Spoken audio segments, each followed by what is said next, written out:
करो आज सतगुरु मेरे आए। दर्शन करो आज मेरे सतगुरु आए। संग में संगति बड़ी आई। संगम संगति बड़ी आई। लिए हंस समाज सतगुरु मेरे आए।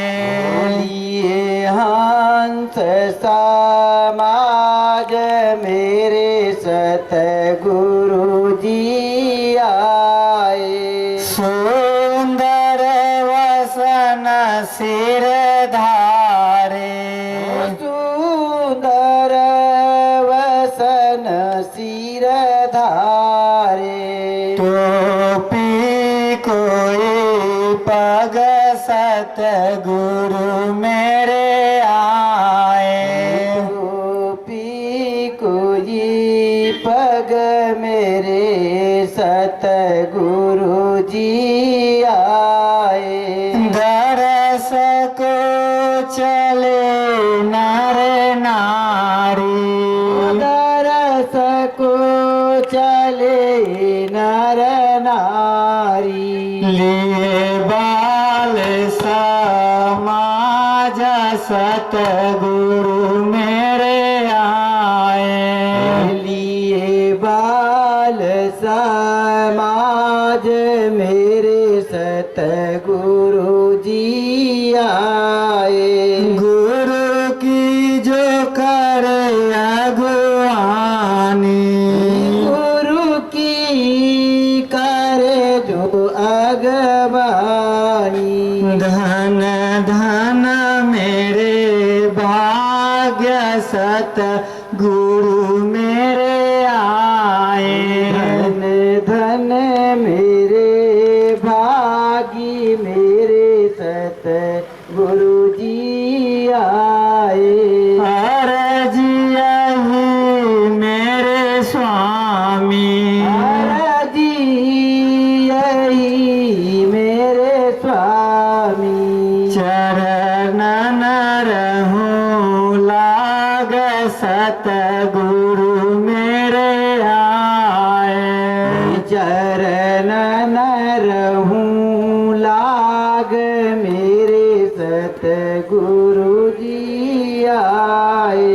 दर्शन करो आज सतगुरु मेरे आए। दर्शन करूं आज मेरे सतगुरु आए। जय गुरुदेव। जय गुरुदेव। जय गुरुदेव। जय गुरुदेव।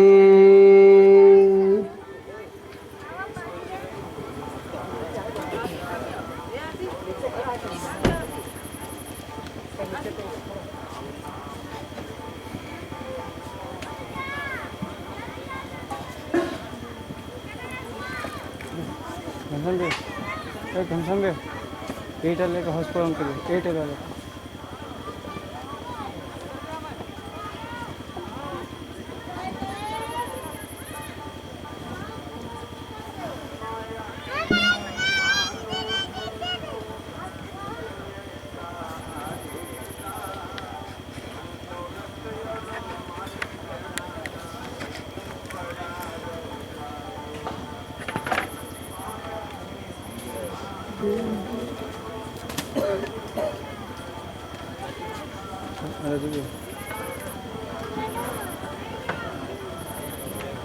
अपना माल ऊपर कॉल में लगा के ऊपर कर देता।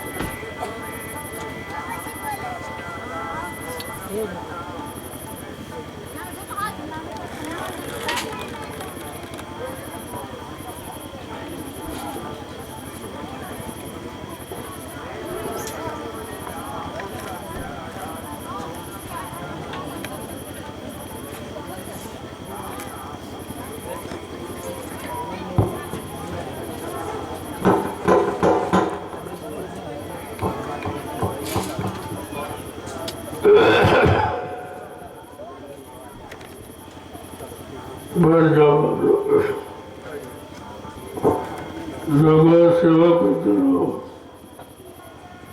और सत्संग सुनते रहो। दोनों का महत्व हो जाएंगे। सेवा का फल अलग है और सत्संग बचपन का फल अलग। ये दोहरा लाभ है। बैठ कर सुनोगे तो सेवा छूट जाएगी और सेवा छूट जाएगी तो सत्संग समझ में नहीं आएगा। बिना सेवा के कोई भी भजन नहीं कर सकता। इसीलिए संत मत में 3 आधार बनाए गए। सत्संग करो, सेवा करो और भजन करो। ये 3 रास्ते हैं। अध्यात्म के 3 स्तंभ हैं। इसके अलावा चौथा कोई रास्ता नहीं। कलयुग की व्यवस्था अलग है और सतयुग त्रेता द्वापर के अलग। एक दूसरे में मिलाया नहीं जा सकता, क्योंकि सतयुग में मानव शरीर की उम्र 1 लाख वर्ष की थी और मन की ताकत हाथी के बराबर थी। इंद्रियों में पूर्ण संयम त्याग वैराग था और उनका खान पान अच्छा था। लेकिन व्यवस्था बदल गई है। यह परिवर्तनशील जगत है, यहाँ स्थायी कोई चीज नहीं। जब सतयुग स्थायी न रहा, त्रेता आ गया। तो कहा भाई त्रेता में क्या है कि मानव शरीर की उम्र कम हो गई। किस कारण? कार्य भोगों में फंस गया। भोगों में शरीर की ताकत कम हो जाती है, जिसके कारण उम्र कम हो जाती है। जब त्रेता आया, इसी मानव शरीर की उम्र 10,000 वर्ष की। जो सतयुग में 1 लाख वर्ष की थे वो 10,000 वर्ष की रह गई। और मन की ताकत जो हाथी के बराबर थी, घोड़े के बराबर है। इंद्रियों में संयम त्याग वैराग कम होने लगा। लोगों का खान पान भी खराब होने लगा, कर्म भी खराब होने लगे, संग सोबत भी खराब होने लगा। तो नाम भी बदला और काम भी बदल गया। ये परिवर्तन है। नाम का भी परिवर्तन होता। सतयुग में हरि नाम था, त्रेता में राम नाम आ गया। ऐसा नहीं, परिवर्तन में सब बदलता। और जब त्रेता खत्म हुआ तो द्वापर आ गया। तो मनुष्य शरीर की उम्र 1,000 वर्ष की रह गई। हम इतना फंस गए भोगों में कि अपने आप को खत्म कर दिया। अभी तक नहीं समझ पाया कि हमारी उम्र कम क्यों हुई, शरीर की ताकत कम क्यों हुई, बुद्धि में विवेक ज्ञान कम क्यों हुआ। कार्य सब समय अनुकूल होता है। खान पान से होता है, संग सुबह से होता है, कर्मों से होता है। मनसा वाचा कर्मणा 3 तरीके से कमी होती है। अब द्वापर के बाद कलयुग आ गया। वो तो एक दूसरे के बाद एक दूसरा युग आता है। और द्वापर के बाद कलयुग आ गया। कलयुग में क्या हुआ? मानव शरीर की उम्र 100 वर्ष की है। कितनी कम हो गई? 90,000। 1 लाख से लेकर हम आज 100 वर्ष पर आगे रुक गए। अब कितनी कम उम्र, मन की ताकत बकरी के बराबर इतनी कम। अभी अब सतयुग त्रेता द्वापर की साधना कैसे करेगा? ना वो शक्ति है, न शरीर की उम्र है, न ताकत है, न संयम है, न त्याग है, न कोई वैराग, कुछ हो गया। अब कलयुग आ गया तो उम्र 100 वर्ष है। और मन की ताकत कहते चींटी के बराबर है। अब कहाँ हाथी के बराबर, कहाँ चींटी के बराबर। इतना कमजोर हो गए, भोगों में फंसकर निरंतर कमजोर होते गए। अब आज सोचो, आप चींटी जैसा मन क्या कर सकता? कितना काम करेगा, कितना वजन लेकर चलेगा? तो जब उम्र कम हुई, मन की ताकत कम हुई, इंद्रियों में संयम त्याग वैराग कम हुआ, खान पान खराब हुआ, संग सोबत खराब हुई, तो व्यवस्था बदल गई।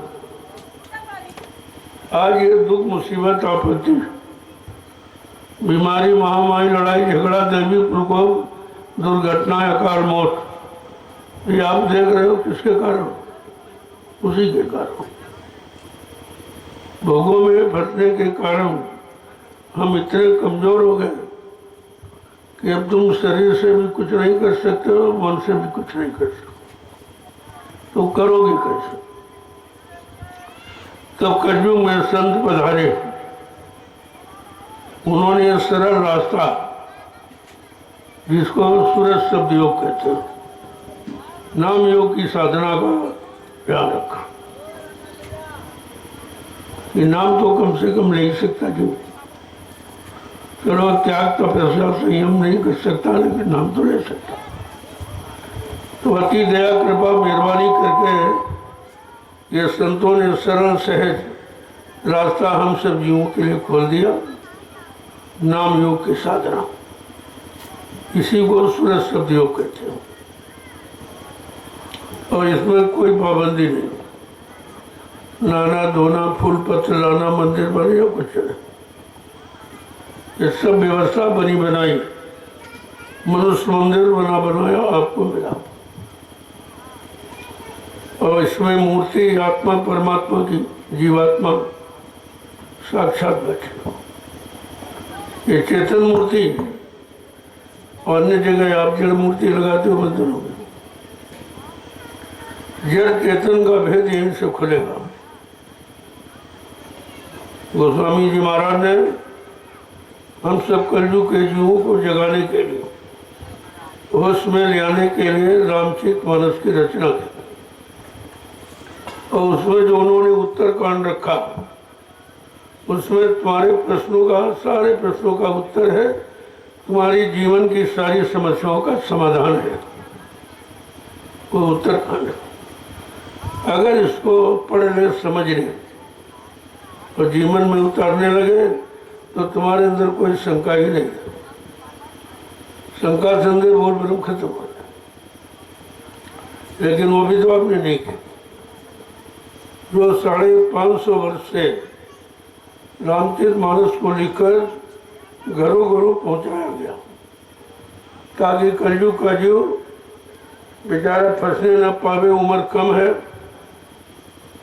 इतना समय उसके पास नहीं है कि वो अन्य युगों की साधना कर सके, तो साफ साफ लिख के रखा। ऐसा नहीं कि उन्होंने बताया नहीं, लिख के बताया, ऐ कलयुग के जीवो, तुम अन्य युगों की साधना के लायक नहीं हो। तुम्हारे शरीर में की उम्र नहीं है, मन की वो ताकत नहीं है, इंद्रियों में संयम त्याग वैराग नहीं है, और तुम्हारे कर्म भी अच्छे नहीं, लिहाजा उन युगों की साधना तुम्हारे से नहीं हो। तो कलयुग के जीवों के लिए एक सरल रास्ता, यही कलिकाल में साधन दूजा, मन क्रम वचन गुरु पद। इस कलयुग में कोई साधन, कोई युक्ति नहीं है, क्यों? हम उसके काबिल नहीं, कर नहीं सकते, वो शक्ति समर्थ नहीं। केवल मनसा वाचा कर्मणा, गुरु के वचनों का पालन करना। अब जब तुम गुरु के वचन ही भूल गए, तुम क्या पालन करो? अगर पालन करते होते तो ये हालत थोड़ी होती, क्योंकि ये तो गुरु के लिए लिखा है, और तुम्हें तो सौभाग्य से सदगुरु मिला था, जिसकी महिमा गुरु से करोड़ों गुना और ज्यादा है। तुमको तो वो शक्ति मिली थी और तुमने उनको कुछ नहीं समझ पाया। जबकि वो वचन सुनाने के लिए उन्होंने 10 जुलाई 1952 से 2012 ये समय हमारे हाथ के लिए दिया, और मथुरा से लेकर पूरे हिंदुस्तान में घूम घूम कर हमें आपको ये वचन सुनाया। इससे सचेत हो जाओ, तुम्हारे लिए ये वचन है, इससे तुम बच सकते हो। वचन बचने बचाने का काम करते हो। और तुम वचनों को भूल गए तो शंका में चले गए। और शंका उन्हीं में जो बचाने के लिए आया, उस सदगुरु में ही तुम शंका कर बैठे। उनके वचनवादों में शंका कर दिया, जो नाम की युक्ति थी उसमें भी आपने शंका। लिहाजा शंका विनाश का कारण बन गया।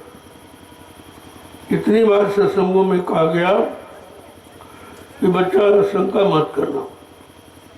शंका बड़ी ही दुखदाई है। अगर परिवार में शंका आ जाए तो भाई भाई में तुरंत बंटवारा करा देते। अगर शंका पत्नी में आ जाए तो कोर्ट कचहरी मुकदमा अदालत तलाक करा दे। इतनी खतरनाक। और उसी शंका से बचने के लिए त्रेता का इतिहास आपके सामने रखा गया। विद्वान ब्राह्मण रावण 4 वेद 6 7 18 पुराणों का ज्ञाता था। उत्तम कुल पुलस्त कर नाती, शिव विरंच पूजे वो बहती। ब्रह्मा विष्णु महादेव, देखिए उनको भी अपनी आराधना साधना से ब्रह्मा विष्णु महादेव को भी भस्म कर, लेकिन समय के जगाए नाम की महिमा को नहीं समझ पाए। असली चीज ये है समय की। समय के जगाए जो ऋषियों ने राम नाम जगाया था, उस महिमा को वो नहीं समझ पाया। न राम को भगवान मानता था, न राम का अवतार मानता था। कहता देव को चले। इसी शंका में सोने की लंका चली। शंका में लंका चली गई। तुमने समर्थ सदगुरु में शंका की तो दया चली गई। अब दया चली तो तुम्हारे पास कुछ नहीं। दया समाल का सबसे बड़ा एक औजार है और वो आपने खो दिया। तो नुकसान के सिवा आपने किया ही क्या। और अब भी समझ में नहीं आ रहा हूँ। मैं 12 वर्ष से लगातार यह संदेश पूरे हिंदुस्तान में दे रहा हूँ, बचनों की याद करा रहा हूँ। मैं और कुछ नहीं कहता। अपनी तरफ से अपने लिए, अपने स्वार्थ लोभ लालच के लिए कुछ नहीं कहता। तुम सतगुरु के वचनों को याद करो। उन्होंने तुम्हारे हित के लिए क्या क्या कहा। अगर उन वचनों को याद कर लेते तो सारी मुसीबत आपत्ति सब खत्म होता। तो 12 बरस मैंने घूम घूम कर यह संदेश लोगों के कान में पूरे हिंदुस्तान में दिया, और इसके बदले मैंने किसी से कुछ नहीं लिया। कोई नहीं कह सकता कि भाई हमसे 2 रुपये मांगा। फिर भी आप नहीं समझ पाए। ये निस्वार्थी सेवा जो तुम्हारे जीवन को बनाने वाली है, आत्मा को उद्धार कराने वाली, आप उसके बारे में कुछ नहीं सुन पाए। न मानने का परिणाम है कि आप शंका में चले गए, और ऐसी शंका कि गुरु को भूल गए। जिस गुरु ने अपना परिचय 10 जुलाई 1952 से 2012 60 वर्ष दिया, उस समृद्ध मालिक का कोई परिचय, कोई पहचान तुम्हारे पास नहीं, जिसके कारण आज तुम दर दर की ठोकरें खा। मैंने जब 28 मई 2012 को यह अभियान मैंने जारी किया, एक आधार लेकर। हमारा आधार क्या था? गुरु उसी शरीर में जीवित है। ये आधार हमारा है। जो कहते गुरु चले गए, ये दुर्भाग्य तुम्हारा है। ये मेरा आधार है, आज भी है। आधार में कोई फेरबदल नहीं हुआ, आज भी। धीरे धीरे कभी 2 चेले हट गए, कभी 10 जुड़े हट गए, कभी 100 जुड़े हट गए, कभी 1000 जुड़े हट गए, लेकिन मैंने अपना काम बंद नहीं किया, क्योंकि गुरु का आदेश 1971 में था। जो पुराने प्रेमी होंगे वो जानते होंगे। 71 में कहा था कि बच्चा, मैंने ये आध्यात्मिक बगीचा बड़ी मेहनत, परिश्रम, संघर्ष से अपना झेल कर बनाया। तुम्हारा सबका परम कर्तव्य है मेरे आध्यात्मिक बगीचे का एक भी पेड़ हटने नहीं देना। इतने लोग हैं, बताओ इसमें से कौन किसने गुरु का आदेश माना? और एक पेड़ हटने की बजाय करोड़ों अपने स्वार्थ लोभ लालच के लिए गुरु से अलग करते। ये सबसे बड़ा अपराध है। इस अपराध को कभी क्षमा नहीं किया जा सकता। बाबा जी ने भी कहा था कि देखो बच्चा, ये संत मत हो, बड़ी होशियारी के साथ है ना। मन के कहे चलो मत कोई, अब सतगुरु कहे करो तुम सोचो। बहुत मन का कहना तुमने माना, 3 युग तुम्हारे निकल गए, लेकिन कुछ नहीं हुआ। आज भी जीवात्मा फंसी पड़ी होगी, उसके बारे में तो किसी ने कुछ सोचा ही नहीं। और खेल है जीवात्मा का। अगर जीवात्मा जिस शरीर से निकाल लो शरीर मुर्दा हो जाए। अगर सारी शरीरों से जीवात्मा निकाल दी जाए तो सारी सृष्टि ही मुर्दा हो जाए। ये काल की सृष्टि दयाल की दया, दयाल की ऊर्जा ताकत जीवात्मा के द्वारा ही चलती है। उसकी वजह से आपको चेतन दिखाई देती है। लेकिन गुरु के वचनों को कितने लोगों ने माना? कहा था बच्चा मेरे वचनों को बहुत संभाल के रख लो। जैसे लोग रुपए पैसे सोने चांदी हीरे जवाहरात को गांठ में बांध के रखते। अगर कहीं मेरे वचनों को भुला दिया तो तुम दया दुआ के भंडार से करोड़ों को पीछे चले जाओ। आज यही हो गया आपके लिए। ये दया कोई नहीं दे सकता। इस धरती मंडल पर ये दया कोई नहीं दे सकता। और आपने दया खोई है, अपना भारी नुकसान किया है। और आज भी जिन जीवों की समझ में नहीं आ रहा उनका क्या होगा, उनके बारे में सोचना चाहिए उनका क्या। चलो जो लोग नहीं आए नहीं जानते हैं उनको तो माफी है, लेकिन जिनको जनाया गया और जुड़े और हट गए और निंदा आलोचना बुराई में चले, उसी गुरु की बुराई थी। सबसे बड़ी बुराई है, सबसे बड़ा गुरु का अपमान है जो कह रहे हैं कि बाबा जी शरीर छोड़ के चले। ये सबसे बड़ा अपमान है। मृत्यु अंतिम सजा है, वो भी प्रेमियों ने दे दी अपने गुरु को। ये कितना बड़ा अपराध है। अगर कोई कह दे तुम्हारा बाप मर गया आपको अच्छा लगेगा, लेकिन गुरु मर गया सुनते रहे आप। ये कौन सी तुम्हारी गुरु भक्ति है, कौन सी गुरुमुक्ता है? कभी तुमने बैठ कर इस पर विचार किया है? और गुरु का अपमान, गुरु की निंदा बराबर अपने कानों से सुनते रहे, आज भी सुन रहे हो और कुछ नहीं बोल रहे हो। धर्मशास्त्रों के पन्ने खोल के पढ़ो, गुरु निंदा सुने जो काना, पाप लगे गौघात समाना। जो गुरु की निंदा अपने कानों से सुनता है उसको गौहत्या के बराबर पाप लगे। ये तो अपराध सबने किया और आज भी कर रहे हो। क्या इस अपराध से कभी बच पाओगे? क्या इस पर कभी तुमने विचार किया है कि मैं अपने गुरु का कितना बड़ा अपमान सुन रहा हूं और कुछ कह रहे? इससे बड़ा और अपराध क्या और?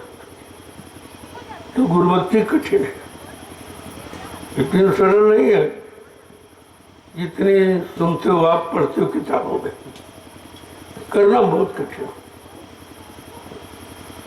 कहते नहीं कि पहले नाम कमाई फिर गुरुभक्ति की, तब कहीं गुरुभक्ति किया जाता है। धीरे धीरे धीरे धीरे समय गुजर रहा है, बात आगे बढ़ रही है। गुरु के आने का समय भी निश्चित है, वो घड़ी तारीख दिन सब निश्चित, लेकिन वो बताया नहीं जाएगा क्योंकि लीला का मतलब क्या? कहोगे गए थे आ गए, मैं खत्म हो गया। अरे लीला लीला ही है। जब पिछले युगों की लीला का इतिहास पढ़ते हो कि हरी लीला कितना विनाशकारी खून खराबा की, राम लीला कितनी खराब खून खराबा की, किस लीला महाभारत कितना खराब खून खराबा का, लेकिन आज जो कलयुग की सदगुरु लीला है वो इससे बहुत अलग है। उसमें कोई मारकाट हिंसा नहीं है। वो लीला वैचारिक क्रांति थी कि लोगों के भाव विचारों को बदल दिया जाएगा। बाबा जी ने क्या कहा कि मैं सत्संग सुनाते सुनाते परिवर्तन करके दिखा दूंगा, तुम अपने रास्ते पर चलते रहना, गुरु के वचनों को याद करते रहना, सुमरन ध्यान भजन नित्य समय से करते रहना। आदेश तो ये और कौन सा आदेश है? ये दो समझ में किसी के आया नहीं। अगर ये लीला न हो तुम कभी पहचाने नहीं पाते। अच्छे सच्चे की पहचान, गुरुभक्त की पहचान आप कैसे करते? तो लीला परिवर्तन के लिए बहुत जरूरी है। कितना बड़ा काम हुआ है वो तो जो कर रहा उसे मालूम है। आप तो चुपचाप घर में बैठ गए, कभी विचार किया नहीं कि बाबा जी ने क्या क्या कहा, क्या क्या सुनाया, अभी तो कुछ हुआ ही नहीं। तो क्या झूठे गुरु थे? क्या झूठ बोल के चले गए? कि आपने झूठे गुरु को गुरु बनाया था? ये प्रश्न आके खड़े हो जाएंगे। आगे समय गुजरने दीजिए, धीरे धीरे आप देखते जाए। मैंने चुनाव के लिए प्रार्थना की थी, सारे हिंदुस्तान में घूमकर मैंने मन से कहा कि देश की माली स्थिति अच्छी नहीं है, पहले से इतना कर्जा है, उसका मूलधन ब्याज तुम दे नहीं पाए हो और कर्जा तुमने ले लिया है। जब चुनाव कराओगे तो 70 अरब रुपए जो खर्चा होगा कहाँ से आएगा? इस पर किसी ने गौर नहीं किया, मेरे अलावा किसी ने कहा नहीं, क्योंकि हमारा फर्ज है कि अपने राजा और प्रजा को समय की जानकारी देना। ये महात्माओं का कर्तव्य रहा है।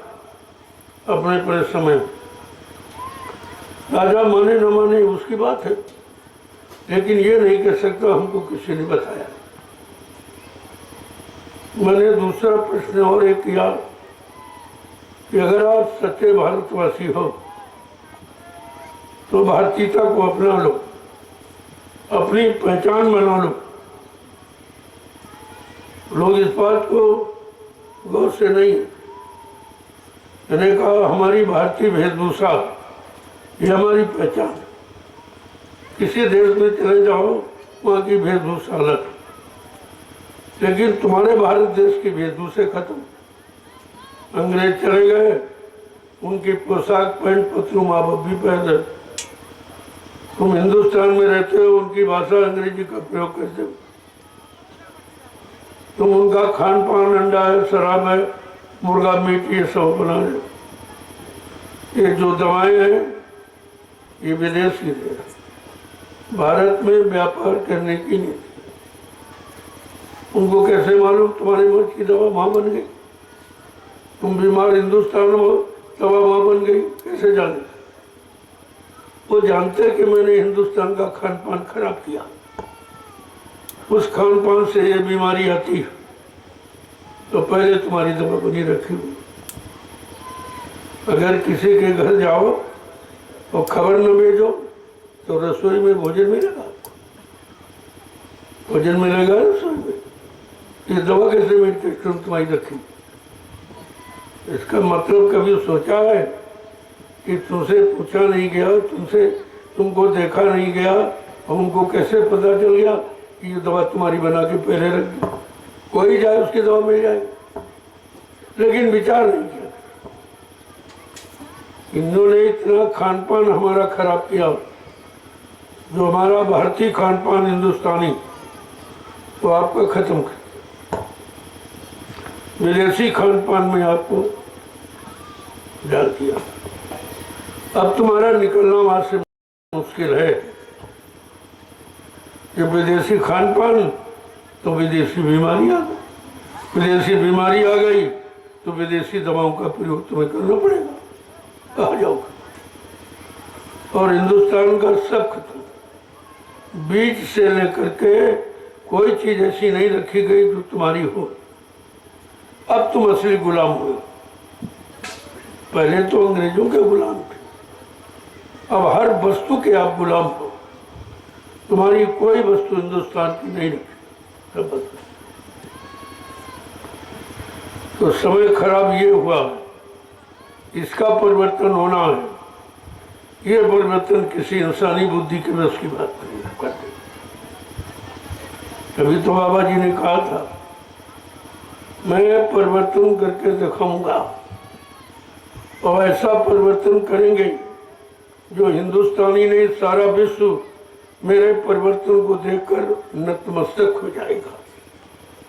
ये कितनी बड़ी बात है गुरु की। अब चेले ही नहीं समझ पाए तो लोग क्या समझ, ना समझी का कारण ही हमारी तो तकलीफ का आधार बन गया। ये तो विचार करना ही होगा, अब ज्यादा कुछ कहने की जरूरत नहीं है। भाषणों से प्रवचनों से कभी परिवर्तन नहीं होता, परिवर्तन करनी से होगा। लेकिन जब तक उसके भाव विचारों को नहीं बदला जाएगा तो परिवर्तन होगा कैसे। इसलिए अब वो खूनी क्रांति करने की जरूरत नहीं जो अन्य युगों में परिवर्तन के लिए लाई गई। आज हमें हिंदुस्तान में वैचारिक क्रांति की जरूरत है, और ये क्रांति बाबा जी की है, कोई कर सकता नहीं। इसीलिए उन्होंने कहा था, बच्चा न मेरा काम कोई कर सकता, न हमको अपने काम से कोई रोक सकता। मैं परिवर्तन करने आया हूं, परिवर्तन करके ही जाऊंगा। कोई माई का लाल हमें इस परिवर्तन से रोक नहीं सकता, और न मेरा काम कोई कर सकता। क्यों बच्चों को भूल गए? क्या ये कोई कह सकता है? इतना बड़ा चैलेंज कोई सृष्टि में दे सकता? सब भूल गए अपने गुरु के महिमा, भूल गए हो तो परेशान हो रहे हो।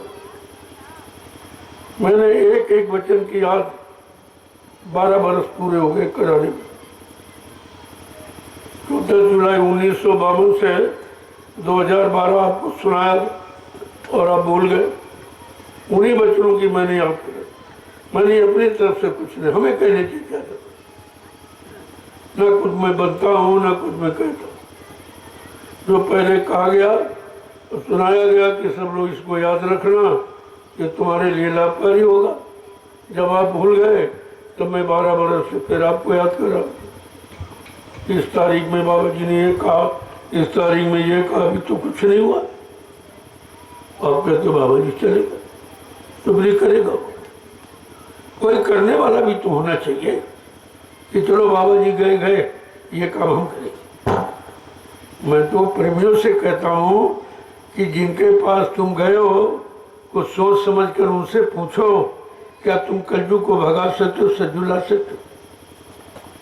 क्या न्याय सुरक्षा रोजी रोटी सारे विश्व को दे सकते हो? महंगाई गरीबी बेरोजगारी तुम पूरे विश्व को खत्म कर सकते हो? पूछो उनसे, तो आपको पता चल जाए कि इनके अंदर क्या है, क्या कर सकते हैं।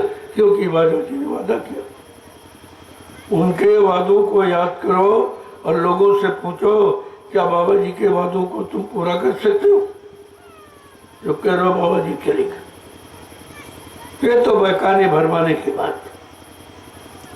इन लोगों ने एक संगठन बनाया कि इस तरह का प्रचार कर दो कि बाबा जी मर गए तो मथुरा की संपत्ति हमको मिल जाएगी, बस इतना ही। इस बात से लोगों का काम ही नहीं होता। और अगर ये लीला न होती तुम कभी पहचान नहीं पाते कि अच्छा कौन है, सच्चा कौन है, झूठा कौन है, असली कौन है, नकली कौन है, गुरभक्त कौन है, संसारी कौन है, सब समझ में नहीं आता। लीला शरीयत की पहचान की होती। बाबा जी ने पहले ही कहा, ऐसा नहीं कि कुछ कहा था एक ऐसी लीला करूंगा जो देश दुनिया के लोग देख के चकित हो, क्योंकि सब जानते हो मरने के बाद कोई वापस नहीं आता, लेकिन जिनके बारे में अनंत प्रमाण है, संत रविदास जी जो मीराबाई के गुरु थे, उन्होंने भी ये प्रमाण दिया जो सैकड़ों साल पहले आए थे और उसी समय लिख के रख गए ज्ञान पोथी में कि भारत में अवतारी होगा, जो अति विस्मयकारी होगा, ज्ञानी और विज्ञानी होगा, वो अद्भुत सेनानी होगा। अनोखा सेनानी तीर तमंचा भाला बर्छी बम नहीं चलाएगा, अपनी वैचारिक क्रांति के द्वारा देश दुनिया में परिवर्तन करके दिखा देगा। उन्होंने और भी कुछ लिखा है कि एक अनोखी लीला वो करेगा जो सृष्टि में आज तक किसी ने करके दिखाई। क्या? जीते जी कई बार मरेगा और छमदम भेष में वो विचरेगा। देश बचाने के लिए होगा एक आवाहन। देखिए कितनी बड़ी बात, ऐसा एक आवाहन होगा देश के बचाने के लिए, ऐसी आवाज लगाई जाएगी। लेकिन बात ये तो समझने की है, तुम कैसे समझोगे? फिर एक बात उन्होंने और बड़ी कही रविदास जी ने कि जिसने भारत मां सताई और जिसने इसकी कड़ी लुटाई, वो कौन लोग हैं? नेता, मंत्री और अधिकारी, इनको जान बचाना होगा भारी। एक दिन ये सब मैदान छोड़ के भकेंगे, अपने अपने घरों में छिपेंगे, लेकिन वो महापुरुष क्या करेगा? ढूंढ ढूंढ कर बदला लेगा, सब हिसाब चुकता कर देगा, कुछ नहीं बाकी रहेगा। ये कोई बचने वाला नहीं, ग्राम प्रधान से लेकर राष्ट्रपति प्रधानमंत्री तक। ये संतों की नीति है, ये नेताओं की झूठी नीति नहीं है। ऐसी आवाज लगा दी गई कि कोई नहीं बचे। ये सब हिसाब आपको देना पड़ेगा। बाबा जी ने पहले में कहा कि मैंने एक ऐसा जाल बना के रखा है जिसमें छोटी बड़ी मछली कोई बचेगी नहीं जो फंसे ना। फिर भी इशारा नहीं समझ। अगर सैन बहन समझ लो तो फिर काम ही बन जाए। चलो जो दूर है, शरण में नहीं आए, तुमको तो माफी है, लेकिन जो शरण में रहे और संगत का धन खाते रहे, खर्च करते रहे, उनका क्या होगा? उन्होंने कभी सोचा विचारा ये धन गुरु का है, गुरु के लिए, तुम्हारे लिए, तुम्हारे खर्चे के लिए नहीं। अगर कर सकते हो तो संगत का काम, संगत के लिए खर्च करो संगत का धन, तो आपको अपराध नहीं लगेगा। और मैंने यही किया। जिस भूमि पर आप बैठो देख लीजिए कितनी खराब, इतना भीषण जंगल कटीला, प्रेमियों ने कितनी मेहनत से इसको काटा, और इतने ऊंचे नीचे गड्ढे नाले सब बराबर करते। इतनी सेवा मथुरा में भी नहीं थी जितनी आज नैमिषारण्य। वहाँ ये 88,000 ईस्वी की तपोभूमि, मथुरा 88,000 ईस्वी की तपोभूमि नहीं है, वो तो राक्षस नगरी थी राजा काल से। वो तो कृष्ण को आकर के उसको ठीक करना पड़ा, बहुत खराब थी। और बाबा जी ने कभी ये कहा नहीं है मथुरा में कि यहीं से सतयुग के अंकुर निकलेंगे। इस बात को याद रखना चाहिए। नैमिषारण्य में 10 जुलाई 1997 जब वो गुरु पूर्णिमा का कार्यक्रम इसी गोमती नदी के तट पर, जहाँ पर अपना पहला आश्रम सतगुरु धाम बना हुआ, वहीं पर यह संगत के बीच आखिरी दिन ऐलान करके कहा कि बच्चा ये 88,000 ईस्वियों की तपोभूमि है, यहीं से सतयुग के अंकुरण निकलेंगे। तो क्या अंकुरण कोई आसमान में? मैंने उसी वचन का पालन करके नैमिषारण्य में जमीन को ली। ये आदेश है, यहाँ सब काम आदेश से होता। अपनी मनमानी से कोई काम नहीं और अपने लिए कोई काम नहीं। इस बात को गांठ में बांध, मैंने 1 इंच जमीन भी अपने नाम में, 1 नया पैसा मैंने संगत का, ना मेरा कोई खाता, ना बैंक बैलेंस, कुछ। मैं जैसा बैठा हूँ बस यही मेरे पास कुछ है। ये भी कपड़े आप लोग देते हो तो पहन लेता। ये टाट गुरु की दी हुई अमानत है, उसको धारण करना हम प्रेमियों का फर्ज है। धीरे धीरे धीरे धीरे लोगों को जानकारी मिल रही, ऐसा नहीं है। तुम कितनी धूल डालोगे, मैं भी तो इसी काम के लिए खड़ा हूं। मैं एक भी वचन छिपने नहीं दूंगा। जब तक हमारे शरीर में श्वास है, मैं गुरु का अपमान होने नहीं दूंगा। उनको झूठा जो लोगों ने कहा ये सिद्ध नहीं होने। आप देखते जाइए, 12 बरस बीच मैं अपने काम में लगा हूं। किसी की निंदा, आलोचना, बुराई ये मेरा काम।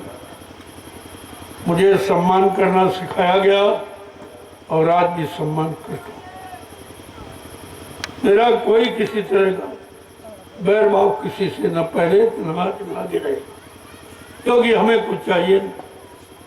बैरभाव तुम्हारा जहाँ इच्छा हो कि मैं राज जाइए, पढ़ जाइए, जमीन चाहिए, आश्रम चाहिए, ऐसा मेरे लिए कुछ। मैंने उसे 6 आश्रमों का निर्माण किया है। 3 तो यही आपके सामने, और 1 हरदोई में और है, और ये 2 हरदोई में है, 2 नैमिषारण्य में, 4 2 कानपुर में, 6 आश्रमों का निर्माण। ये छोटी बात है। और तुम एक आश्रम को संभाल के नहीं रख पाए। मथुरा का जो 45 करोड़ प्रेमियों की गाड़ी कमाई और शारीरिक श्रम से बना था, वो एक आदमी का कैसे हो जाएगा? जिसका अधिकार 45 करोड़ जीवों को है, वो एक कैसे उसका अधिकारी उत्तराधिकारी बन जाएगा? वो अपने मन से कुछ कहने लगो तो क्या उसके अनुसार हो जाएगा? अब आपको सिद्ध करना पड़ेगा, तब तुम्हारी समझ में आ जाएगा जो तुमने स्वार्थ के लिए आवाज उठाई वो कितनी सत्य है। ये सब चीज सामने आपके आए। मैंने सब कुछ खोल के कहा। अगर हमारा साथ दे देते लोग तो अब तक पता नहीं क्या हो। अभी मैं कहता हूँ कि सरकार मेरी व्यवस्था कर दे, मेरा प्रेमी बिना किराए नहीं आएगा, सरकार को पैसा दो, केवल इंतजाम कर दो। तो मैं वो आदमी हूँ कि 10 किलोमीटर तक आदमी में आदमी बढ़ा के बैठा दूंगा। उसका एक छोटा सा मिसाल, अभी जीवन रक्षक गुरु पूजा महान पर्व होने जा रहा है, उसमें आप देख लीजिए कितने लाख लोग इस जंगल में आ गए। ऐसे थोड़ी कहा जा रहा, यहाँ भाषणबाजी परिचय नहीं होते, यहाँ काम का परिचय दिया जाता, काम की जानकारी दी जाती। यहाँ काम किया जाता, भाषण नहीं दिया जाता। जो काम करता हूँ उसकी जानकारी देता हूँ, या जो करने जा रहा हूँ उसकी सूचना देता हूँ। इसके अलावा मैं कुछ कहता ही नहीं। हमें और कुछ कहने की जरूरत ही क्या? तो आपने कहा मेरा मालिक समर्थ है, तो तुम्हें कहने की क्या जरूरत? जो इशारा मिलता रहे चलते रहो, इशारा मिलता रहे चलते रहो। आज भी जो इशारा मिल रहा है मैं उसी को करता हूँ।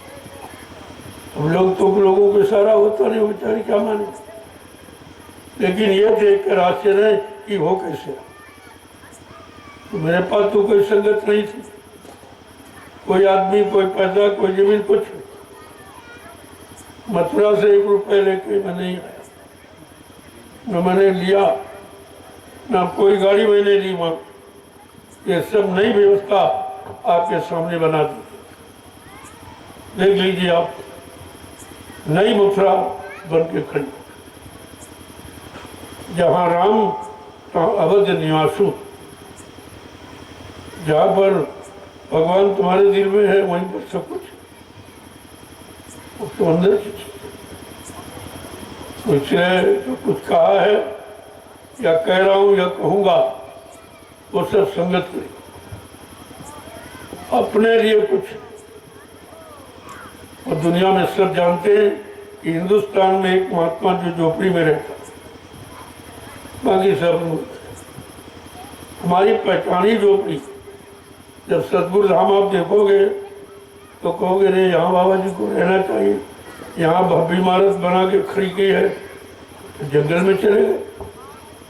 तुमने कहा हमारा निवास महलों में नहीं है, मैं झोपड़ी में रहा हूँ और झोपड़ी में रहूँगा, झोपड़ी में रहकर ही अपनी जीवन लीला समाप्त होगा, मेरा लक्ष्य है। तो इसीलिए प्रेमी ये सब एकजुट हो रहे, जंगल में चले आए ऐसे भीषण गर्मी में, कोई घर नहीं छोड़ता और ये दिन रात सेवा कर। यही देख कर लोग आश्चर्य, ये काम हिंदुस्तान में कोई नहीं करा सकता, न कोई प्रधानमंत्री न मुख्यमंत्री। ये किसी के बस का नहीं है कि ऐसी भीषण गर्मी में और जंगल में इतने लोगों को इकट्ठा करके ये सेवा करा। लेकिन इनको कुछ मालिक की दया मिली, इनको कुछ एहसास हुआ है, ऐसे नहीं चलेगा। तो जब किसी चीज का एहसास होता है वहीं से इंसान के दिल में परिवर्तन हो जाता है। अब आप धीरे धीरे देखते रहिए, आज का ये पर्व है तो दयाल प्रभु का दयाल बाग जो प्रेमियों के लिए खरीदा।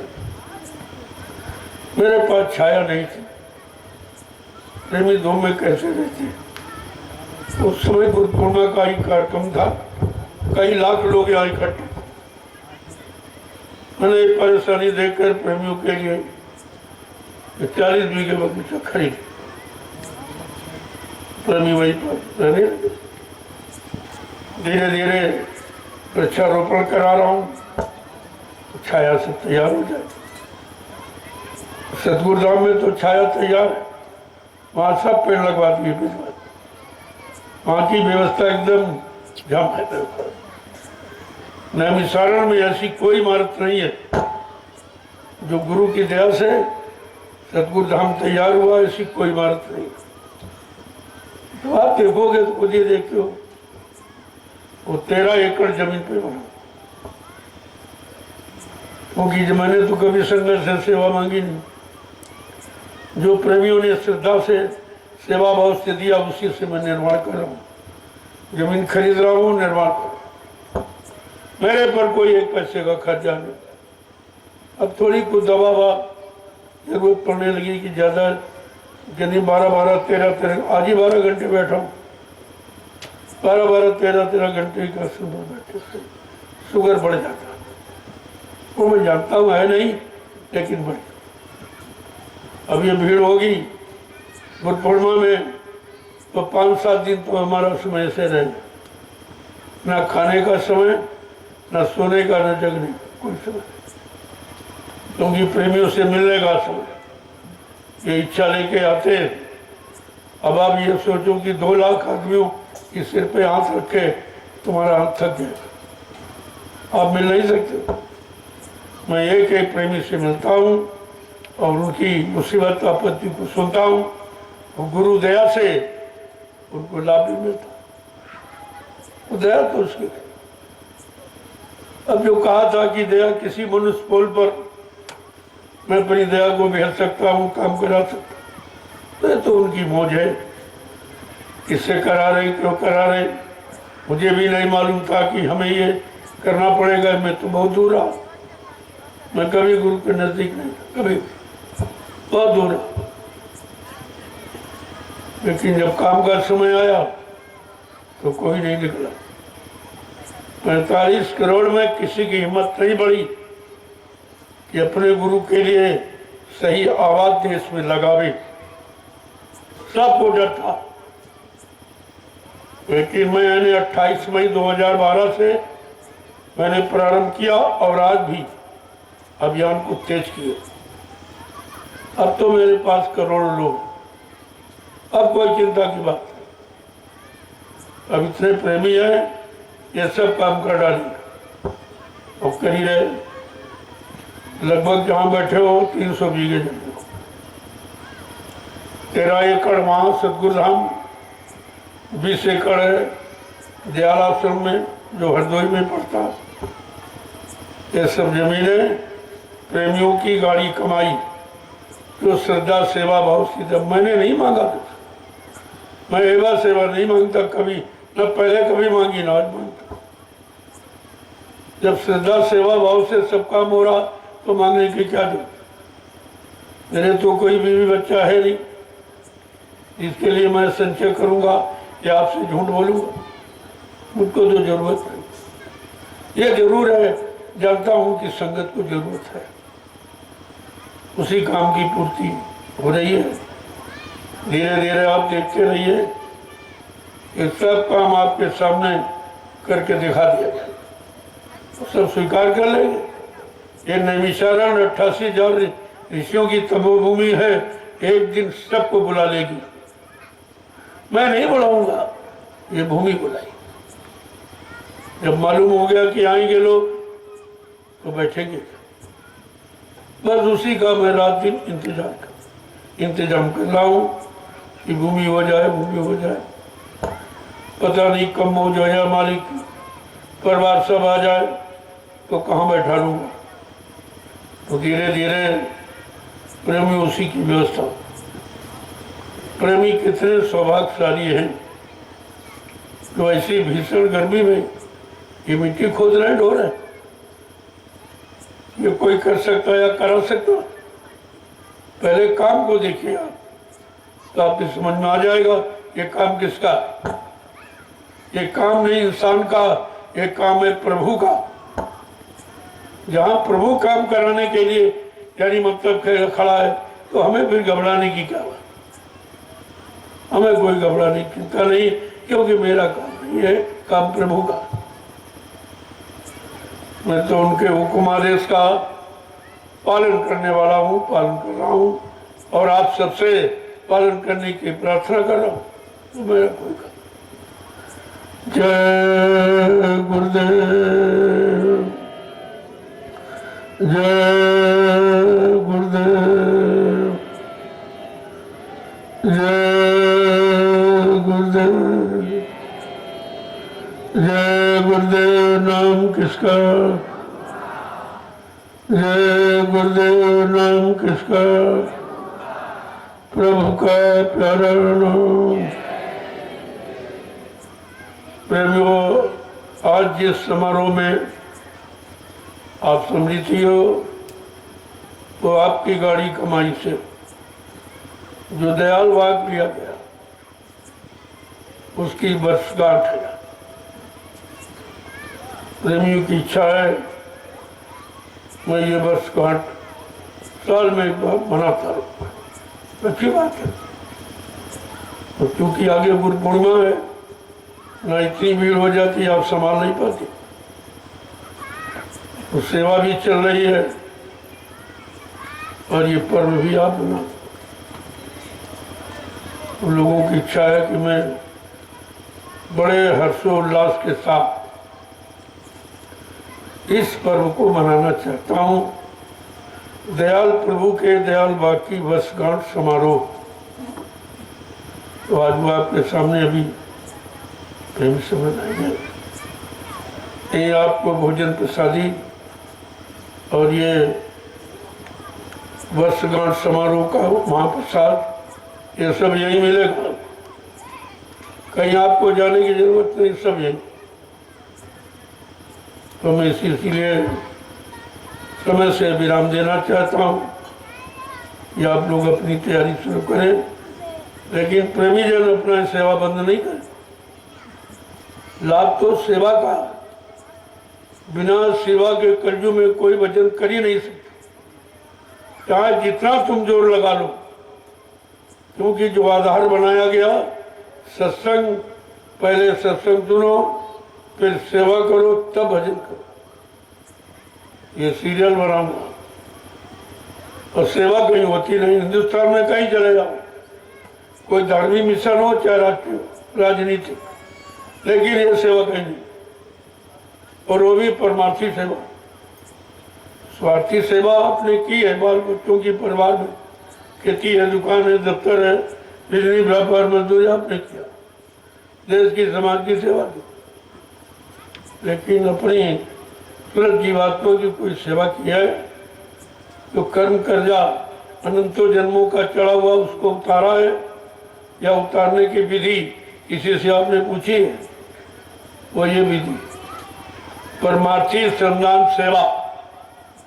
जितने लोग कर रहे हैं इससे पूछो, उनका कोई स्वार्थ नहीं, कोई मजदूरी की इच्छा नहीं, कोई मान सम्मान पद की इच्छा नहीं है, बिल्कुल निस्वार्थ, ऐसी कड़ी धूप में, गर्मी में। इसको कहते हैं तपस्या। तपस्या कोई जंगल में कोई कायर बन के मतलब गुफा में बैठ जाओ, घुस जाओ, ये कोई तपस्या? तपस्या आशाएं, इच्छाएं, वासनाएं, इनको जिसने जला दिया हो, खत्म कर दिया हो, आज तुम्हारे सामने ये, इनके अंदर कोई ऐसी इच्छा नहीं है जिसके कारण ये सेवा करें। ये सामने कलयुग की तपस्या आपके सामने है, लेकिन नहीं लोग समझ पा रहे। तपस्या का सच्चा अर्थ ही नहीं जानते, तो बताएंगे क्या? देख लीजिए आपके सामने, किसी से पूछ लो, प्रेमी से, फिर अब ये आदेश मिला है, चलाया, सेवा हो रही है, चलो मैं भी कुछ समय निकाल कर तो सेवा कर लूं। तो सब आ रहे, टोलियां बन के आ रहे, और ये काम कोई नहीं कर सकता। मैं चैलेंज के साथ कहता हूं, ये काम कोई करा नहीं सकता। यहाँ पर कृपा वही सदगुरु की, वही हुए निहाल, और बाकी फंसे काल के जाल। ये सदगुरु की अपार दया है, उनकी दया से सब कुछ हो रहा, क्या नहीं हो सकता? अरे तुम दया के पात्र तो बन जाओ, दया ले लो, बाटी जा रही, मुफ्त लुटाई जा रही, और नहीं ले पाओगे तो भूल भ्रम में रह जाओ। ये परमार्थी श्रमदान सेवा, ये दया लेने का तरीका है। जय गुरुदेव, जोर से बोलो, सब मिल बोलो, बोलना होगा,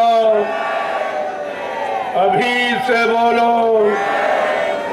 दुख दर्द हरेंगे, सब कष्ट मिटेंगे, सुख शांति भी देंगे, सबके दाता, सबके मालिक, प्रेम से बोले, ये नाम नहीं इंसान का, ये काम नहीं इंसान का। बस ये बात गांठ में बांध लो। अब इंसानों के बस का कोई काम नहीं, ना राजनीति व्यवस्था, ना धार्मिक, किसी की बस का। तो बाबा जी ने पहले आपसे कहा था, जिस दिन राजनीतिक लोग अपने हथियार डाल देंगे, कहेंगे राजनीतिक व्यवस्था मेरे बस की नहीं, महंगाई गरीबी हटाना मेरे बस की बात, ये मतलब यानी, और ये टैक्स GST हटाना मेरे बस की बात। कहा बच्चा, तब मैं अपना ब्रह्मास्त्र उठाऊंगा। अब बाबा जी के कौन से ब्रह्मास्त्र, ये भी आप भूल गए। 18 वर्ष दूरदर्शी का प्रचार कराया गया, और तुम ये भी नहीं हो ब्रह्मास्त्र। 2 ब्रह्मास्त्र, पहला दूरदर्शी, दूसरा भूमि ज्योतक खेती काश्तकार संगठन। ये 2 ब्रह्मास्त्र हैं।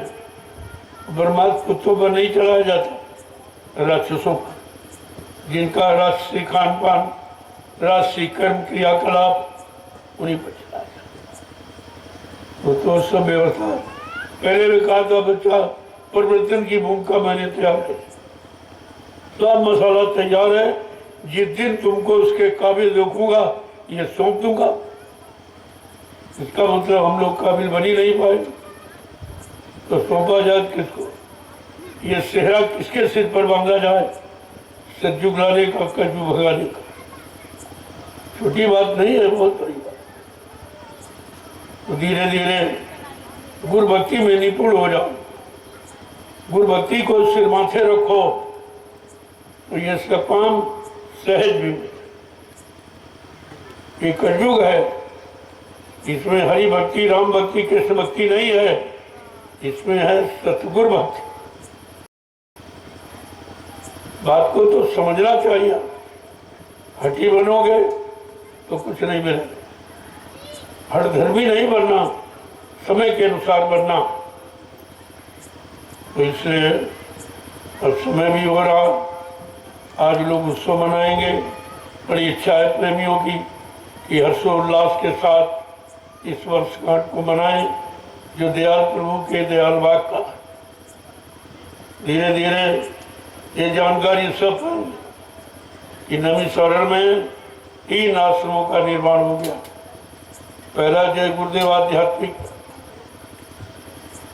सदगुरुदान, और दूसरा है जय गुरुदेव आध्यात्मिक ज्ञानाश्रम मिश्रिक सीतापुर उत्तर प्रदेश, और तीसरा है ग्राम जमुनिया और जिला हरदोई में, मतलब यानी दयाल आश्रम का निर्माण हो गया है। वहाँ भी प्रेमी है। 3 आश्रमों का निर्माण, और बिना किसी से कुछ मांगे। पूरी संगत जहाँ थी, पूरा पैसा जहाँ था, पूरी जमीन, पूरे साधन थे, वहाँ एक आश्रम को सुरक्षित नहीं रख पाए जो मथुरा में बना, और यहाँ 3 आश्रमों का निर्माण। तो शर्म तो इनको आनी चाहिए। सेवा तुमने पहले की, वो नहीं वापिस की। 60 साल की सेवाएं तुम्हारे पास, ये सब तुम्हारे पास है, और काम हो रहा नैमिषारण्य। क्यों? इस धरती को गुरु ने पहले ही चुना था। इसका पहले पूजन हुआ।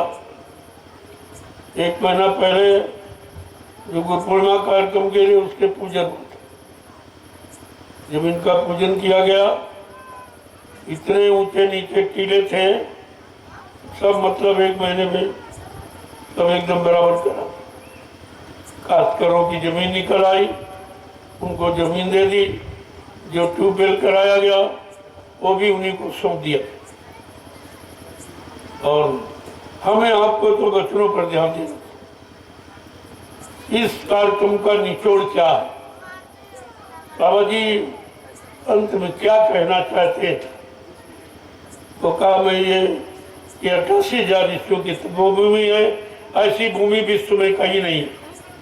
क्या इतने 88,000 ऋषि मिलकर तपस्या की है, ऐसी भूमि कहीं नहीं। यहीं से बच्चा सतयुग के अंकुरन निकलेंगे। मैंने उसको गांठ में बांध लिया, इस आदेश का पालन होना चाहिए। जब इशारा हो गया तो मैंने यहाँ ये जमीन खरीदी। धीरे धीरे धीरे दया से और बढ़ता चला। मैं कुछ नहीं करता, हमसे कोई करा रहा, हमसे कोई कह रहा जल्दी करो जल्दी, समय आ गया। मैं भी नहीं समझ पा रहा हूँ। मैंने तो कभी पास में रहा नहीं, पास में कोई आदेश संदेश मिला नहीं। जो मन से मिलता था उसी का पालन करता था, और आज भी जो इशारा हो रहा उसी का पालन कर रहा हूँ। यहाँ अपनी मनमानी नहीं होती, ना अपने मन से कुछ करता हूँ, और न मेरा कोई अधिकार है। मैंने समिति का गठन कर दिया है और उसको राष्ट्रीय मान्यता प्राप्त हो गई है। अब जो भी प्रेमी देता है समिति के खाते मेरे पास, और हमको जरूरत भी नहीं। मैं क्या करूँ? मैं करूँगा क्या? तो धीरे धीरे ये प्रेमियों के द्वारा हुआ है, प्रेमियों के लिए। मेरा इसमें कोई अधिकार नहीं है। अब अधिकार समिति को, जो समिति रजिस्टर्ड है वो काम करेगी, क्योंकि उस पर भी एक अधिकारी बैठा हुआ, सीए जिसको कहते हैं, वो पूरी जानकारी लेता और सरकार को पूरी सूचना देता। कितनी जमीन ली गई, पैसा कहाँ से आया, पैसा कितना है, वो सब राष्ट्रीय को समिति के खाते में, किसी के जेब में नहीं, समिति खाते। अब समिति निर्णय लेगी, वो मेरा उसमें कोई निर्णय नहीं। जब तक नहीं बनी थी तब तक लोगों की मदद हो जाती। अब समिति बन गई, मेरा अकेले का अधिकार नहीं है। जो भी होगा समिति के द्वारा, समिति इसका निर्णय लेगी, वो क्या, मैं अपनी तरफ से न कुछ करूंगा, जो करेगी समिति। मैंने उसको कह दिया भैया इसका करिए, मैं बाहर प्रचार करता रहूंगा, प्रेमी जो सेवा देंगे वो आपके खाते में आ जाएगी। मैं क्या करूँ, मुझे तो कोई जरूरत है नहीं। इस बात को ध्यान में रखना चाहिए। जय गुरुदेव, जय गुरुदेव। अब आप लोग कुछ ये अपनी खुशी जाहिर करना चाहते थे, इच्छा है कि दयाल प्रभु के दयाल बाग की वर्षगांठ समारोह आज साल में मिला, बड़ी खुशहाली के साथ। तो किसी की भावनाओं को दबा थोड़ी जाता, ऐसा नहीं है। ये भावनाएं ही तो आगे काम करेंगी, और भाव विचारों को बदलना, अगर ये बदल जाएंगे सब काम हो जाएगा। तो आप लोग अब जो भी काम अपना करो उस समिति के द्वारा, मेरा कोई हस्तक्षेप नहीं।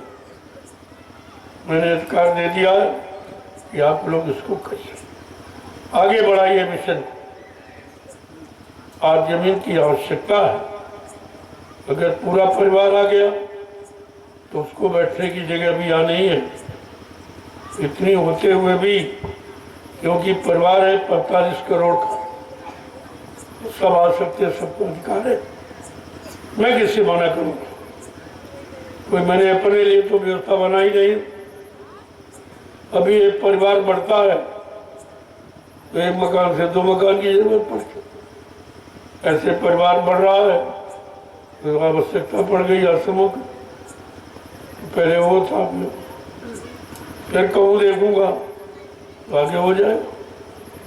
मैं यहाँ बैठने नहीं आया हूँ एक जगह, ना मतलब यानी आराम से रहने आया हूँ, मेहनत करने आया हूँ, परिश्रम करने आया हूँ, गुरु के आदेश का पालन करने आया हूँ। ये काम करता ही रहूँगा। इसके लिए आप हमेशा तैयार रहे कि कब क्या आदेश मिल जाए। तुरंत आपको बताऊंगा, उठाओ झोला चलो। यहाँ मैं नहीं अपना समझता हूँ, तुम भी अपना मत समझो, काम अपना समझो कि हमारा काम है वो कर। बाकी आप आगे आने वाली पीढ़ी के लिए ये व्यवस्था तैयार हो रही है।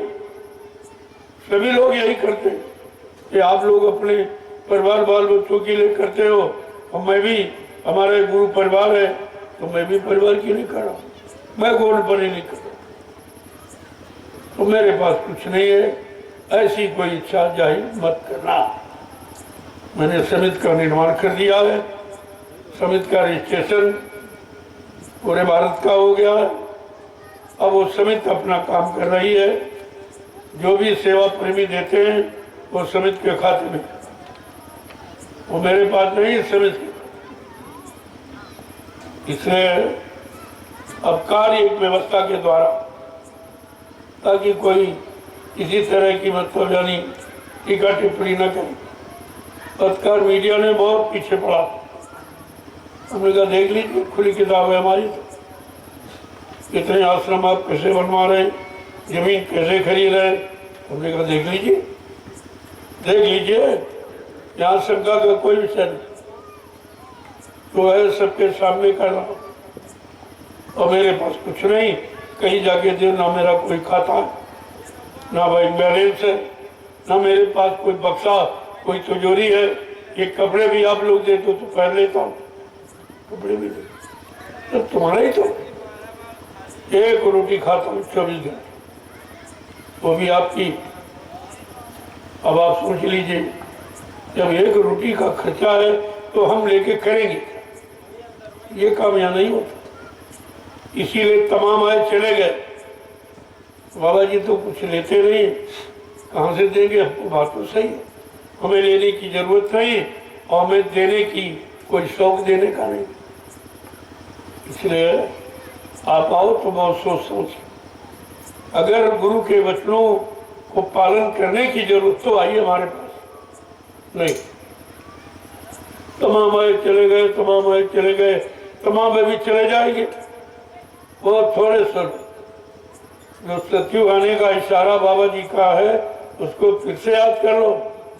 कहा बच्चा, चौथा साकेत मायक जो सत्यु आने का जो परिवर्तन का होगा, कोई एक छोटी सी नदी, बियाबान जंगल, कोई शहर, कोई कस्बा नहीं, कोई रेल मोटर का साधन नहीं, ऐसी जगह पर उस मैदान में 10 करोड़ प्रेमी इकट्ठा हो, तब मैं सत्ययुग आने की घोषणा करूंगा।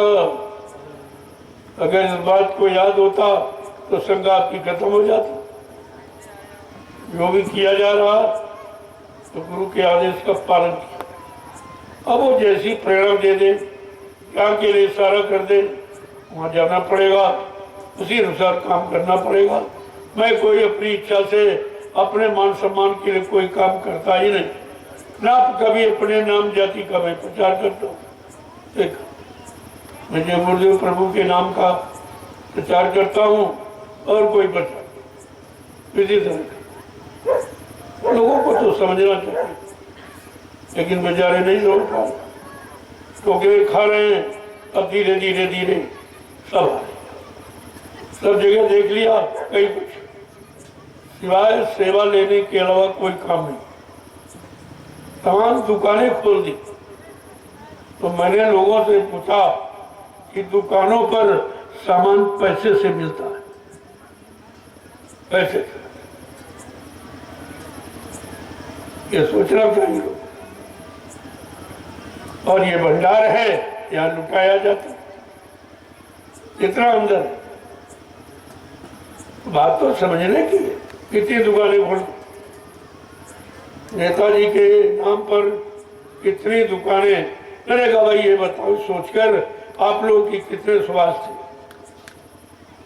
हम लोग सुभाष की बात करें, एक मंच पर खड़े होकर आवाज क्यों नहीं लगाते?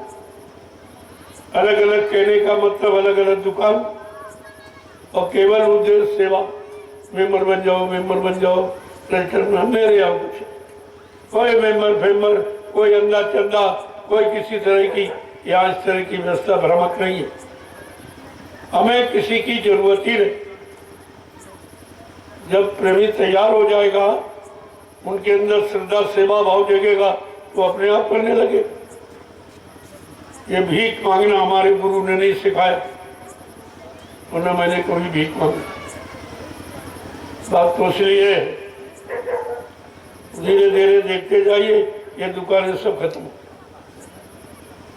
क्योंकि दुकानों पर सौदा बगैर पैसे का नहीं मिलता। वहां जाओ, सेवा दो, सेवा दो, पैसा, मेंबर बन जाओ, ये बन जाओ, वो बन जाओ। ये क्या है? ये सब परिवर्तन की भूमिका है। अरे भगवान ने तुमको बुद्धि दी है, क्या ये परिवर्तन की भूमिका है? सोचना चाहिए आपको कि चंदा से, सेवा से, भीख मांगने से परिवर्तन हो जाएगा। इतनी घृणित व्यवस्था लागू कर रहे हैं, तो कुछ होने वाला नहीं। बैठ जाइए आप लोग, बैठो बैठो। देखो ये लोग आ गए। आज का ये उत्सव प्रेमियों की आंतरिक इच्छा से अपने गुरु के प्रति दया की भीख मांगने की है। आज ये उत्सव इसलिए मनाया जा रहा, ये वर्षगांठ है दयाल प्रभु के, दयाल और बाकी वर्षगांठ है आज, उसका ये उत्सव है। प्रेमी बड़े हर्षोल्लास के साथ इसे मनाने जा रहे हैं। मैं भी इनके विचारों में शामिल होता है। अच्छे विचार अच्छे काम के लिए तो सबके हित में, उसमें क्या। जय गुरुदेव। प्रेमी अपनी सेवा में लगे रहे, तुम्हारा लक्ष्य निशाना कुछ और है। जो यहाँ आए हो सबका अलग अलग, जब लग एक निशाने पर नहीं खड़े होगे तो एक ही लाभ सबको दिखाई देंगे। अलग अलग क्यों दिखाई दे रहा? क्योंकि आप अलग अलग खड़े हो, अभी एक मंच पर नहीं खड़े। समय आ रहा है, खड़ा होना पड़ेगा। समय की पुकार है, मैं नहीं कह रहा हूँ, समय की पुकार। मैंने 15 सितंबर 2023 को 3 जिलों के बॉर्डर पर कार्यक्रम करके घोषणा की है कि अगर आप सच्चे भारतवासी हो तो अपनी पहचान बनाओ, अपनी भारतीयता को लागू करो, अंग्रेजियत को छोड़ो, तब तो आपको भारतवासी माना जाएगा। अब भी तुम अंग्रेजों के गुलाम हो। अंग्रेज चले गए लेकिन उनकी अंग्रेजियत तब भी मौजूद। ये पैंट पतलून ये अंग्रेजों की पोशाक आपकी नहीं। ये अंडा मुर्गा अंग्रेजी शराब ये भी है वो भी है, ये सब उन्हीं की देन। भोजन भी तुम उन्हीं का करते हो, पहनावा उन्हीं का पहनते हो, भाषा अंग्रेजी उन्हीं की बोलते हो। अभी तो तुम असली गुलाम हो अंग्रेजों के। लेकिन मैंने एक आवाज दी है, भारतीयता अपनाओ, अंग्रेजियत को छोड़ो। अगर गुलामी से मुक्त होना चाहते हो तो इशारा मैंने किया है। हमारे ऋषि मुनियों का जो इशारा था कि भारतवर्ष के लोग सादगी में रहें, सादा जीवन उच्च विचार, ये है उन्नत का आधार। तो कुर्ता धोती कमीज पैजामा सदी टोपी पगड़ी और लंगोटी, यह है भारतीय पोशाक। आप इसको धारण करिए, देखिए तुम्हारा मन कैसे शांत होता और तुमको देख कर लोगों के मन शांत होता। छोटा मोटा लाभ नहीं है। अपने देश की गौरव गरिमा को आगे रखने के लिए आपको भारतीयता अपनानी पड़ेगी, अंग्रेजियत छोड़नी पड़ेगी। ऐसे कुछ काम होने वाला नहीं है। बात को समझो। केवल मैंने हिंदुस्तान में आवाज लगाई, किसी ने नहीं कहा। इस पर कोई टिप्पणी नहीं, आगे आपको मानना पड़ेगा। इसलिए आज इन सब चीजों का एक उत्सव है। प्रेमियों के दिल में एक उत्साह जगा कि मैं भी अपने गुरु के आदेश के लिए जैसे मीरा नाची थी ऐसे नाच कर लोगों को नाचना सिखा देंगे। वो अपने लिए नहीं नाची थी, लोगों को नाचना सिखा दिया था। तो बात को समझना चाहिए। समझ लोगे काम जल्दी हो जाएगा, नहीं समझो तो उलझ जाओगे। फिर ये उलझन आपकी सुलझेगी नहीं थी जल्दी। जय गुरुदेव। इन आदेशों को मैंने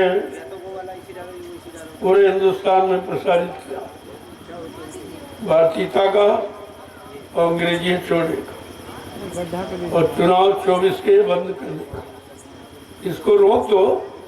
जब तुम्हारी स्थिति अच्छी हो जाए देश समाज की तो कभी आप ना करो, मैं तो मना नहीं करता हूँ। लेकिन आज वर्तमान स्थिति अच्छी नहीं है। इसमें राजा प्रजा दोनों को मुसीबत आ सकती है। लेकिन लोगों ने मेरी बात को ऐसे लिया। अब आगे समय आ रहा, आपको खड़ा होना पड़ेगा, आपको मानना पड़ेगा कि इसके अलावा और कोई चीज है ही नहीं जिसे तुम करके कुछ सुख शांति अपने आप में या समाज देश को दे सको। हमारी बात कोई अपनी बात नहीं है, हमारी बात सार्वजनिक है। पर महारत के कारण साधु लड़ा वो परमार्थ समाज देव धर्मी थाते वो अपने हित में, अपने लाभ मान सम्मान के लिए नहीं आते। और साधु से होए न कारज हानि, साधु संत महात्मा के किसी काम, किसी ऐलान से कभी देर समझ कर नुकसान नहीं होता। वो भूत भविष्य वर्तमान तीनों को देख कर ही बताते, ऐसे नहीं कह देते, वो देख कर बताते। और आपको दिखाई नहीं दे रहा, अंतर केवल इतना है कि वो देख के बता रहे, तुम्हें दिखाई नहीं दे रहा, तो तुम्हें विश्वास नहीं हो रहा। जय गुरुदेव। अब आप लोग इस वार्षिक वर्षगांठ समारोह में तमाम प्रांतों से, शहरों से, जिलों से लोग आए हुए हैं। गुरु पूर्णिमा न होती तो यह जगह नहीं मिलती, क्योंकि तैयारी गुरु पूर्णिमा की हो रही। बहुत बड़ा जनसैलाब उमड़ के आने वाला, सब जगह लोग जाके देख लिए, सिवाय लूट पोट के अलावा सब लूटपाट की बात करते आगे। इनको पता ही नहीं कुछ, कभी संतों की शरण में गए नहीं, सत्संगत कभी की नहीं, तो इसे पता क्या इनको पता। इसलिए सारा तो मैंने सब कर ही दिया और करता रहता हूँ। तो आप लोग अब इस कार्यक्रम को सुनिए, इनकी खुशी का अंदाज लगाइए। सदगुरु से कैसी प्रार्थना कर रहे हैं, कैसी मतलब यानी संपूर्ण समाज देश के लिए कैसी भीख मांग रहे हैं, अपने लिए नहीं। आज आपको इस मंच पर सुनने को मिलेगा कि उस तरह का नाचना गाना नहीं है, ये देश समाज के खुशहाली लाने के जो आह्वान किया जा रहा उसकी जानकारी है। सब तरह से आप समझ लो, ताकि कोई व्यक्ति ये न कहे मैं हमको बताया नहीं था। मैं तो दिखा रहा हूँ सामने। ये सेवा जो हिंदुस्तान में कहीं नहीं, आप देख लीजिए, ये आश्चर्यजनक कार्य हो। कोई चाहे नकल तो वो हमारी नकल भी नहीं करता। अरे तो थोड़ा बहुत किया लोगों ने, अरे हमने वही कर सकते। हमारा कोई बनावटी काम अपने निजी स्वार्थ, लोभ लालच, मान सम्मान का है ही नहीं, तो तुम्हारी बराबरी क्या कर। और अच्छी बात है जो मैं कर रहा हूँ, तुम भी करिए। कहना नहीं करना, ये कहना मैंने हम नहीं मानते। ये भाषण स्मित प्रवचन, इससे कुछ छोड़ने वाला नहीं, वरना हुआ। अगर बताने से काम हो जाए तो करने की क्या जरूरत। काम तो करने होता, करने से होता कि बताने से, और सब बता ही नहीं। सब नेता भाषण स्पीच कर रहे हैं और महात्मा सब प्रवचन कर रहे हैं, और हुआ कुछ है, रिजल्ट 0 निकला, कुछ भी नहीं। क्योंकि ये करने का विषय है, ये कथनी बकरी सुनने का है ही नहीं। लोग इस बात को समझ नहीं रहे। मैंने 12 वर्ष पूरी जानकारी यही दी कि काम करने से होता है। बाबा जी ने किया है और करने की बात कह रहे, तो सुनने सुनाने की बात नहीं कह रहे। हाँ, सुनो तो करने के लिए सुनो। लोगों को सुनाओ तो पहले तुम कर लो, तब बताओ। ऐसे नहीं यहाँ से सुन लिया आगे भाषण करने लगे, तो न तुम कुछ जानते हो, न जिसको सुनोगे वो कुछ जानेगा, तो फिर लाभ क्या। इस तरह का काम नहीं। 2010 में पक्का आदेश बाबा जी ने दिया था कि आज तक मैं जितने आदेश मैंने दिए, सारे आदेशों को निरस्त कर रहा। न कोई अध्यक्ष, न कोई मंत्री, न वक्ता, न प्रवक्ता, सब लोग सेवादार बनो, भजनानंदी बनो। परिवर्तन सेवादारों से, भजनानंदियों से होगा, अध्यक्ष मंत्रियों से, वक्ताओं से, नेताओं से। ये धार्मिक धरा पर न परिवर्तन कभी हुआ और न कभी होगा। ये गांठ में मान लीजिए, ये काम किसी। और आप उस कलयुग के पात्र हो जो सतयुग लाने के लिए तैनात है, अपनी कुर्बानी दे रहे हैं। वो कलयुग के इतिहास के पात्र हैं। सब इतिहास बन गए लेकिन कलयुग का नहीं बना। वही सतयुग के त्रेता द्वापर के इतिहास की बखान कर रहे हो और कार्य शक्तियां उन्होंने काम किया उसको कह रहे हो। अरे तुम कब काम करो? दूसरे के काम को कब तक गाओगे, कब तक सुनाओगे? तुम कब करना शुरू करो?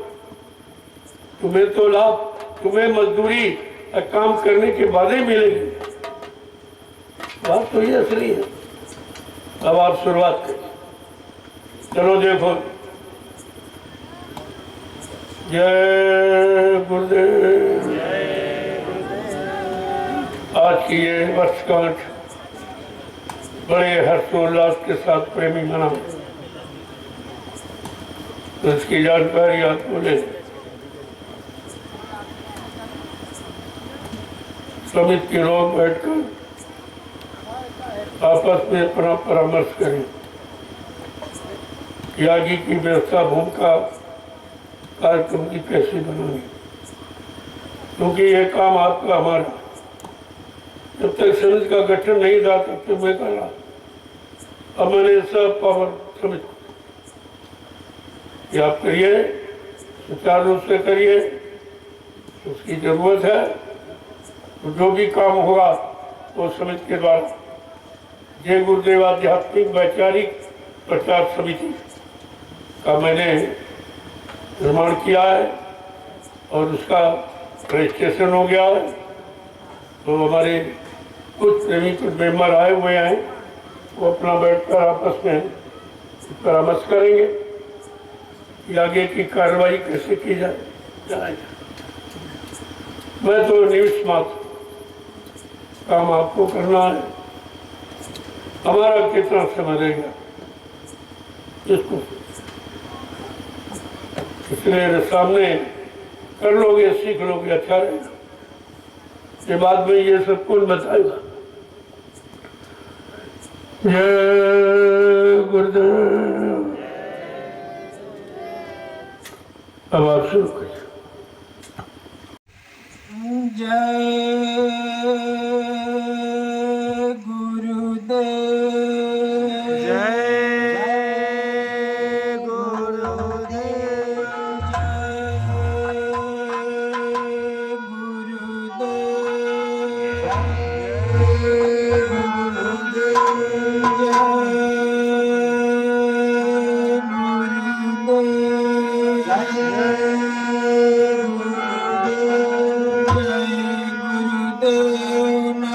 किसका प्रभु का। जय गुरुदेव नाम किसका प्रभु का। जय गुरुदेव नाम किसका प्रभु का। प्रभु का प्यारा नाम। जय गुरुदेव। आरती करूं गुरुदेव की, जीन वेद बतायो। आरती करूं गुरुदेव की, जिन वेद बतायो। चरण कमल की छाह में जीन सुरति बिठायो। चरण कमल की छाह में जीन सुरति बिठायो। आरती करूं गुरुदेव की, जीन वेद बतायो। आरती करूं गुरुदेव की, जीन वेद बतायो। चरण कमल की छाह में जीन सुरति बिठायो। चरण कमल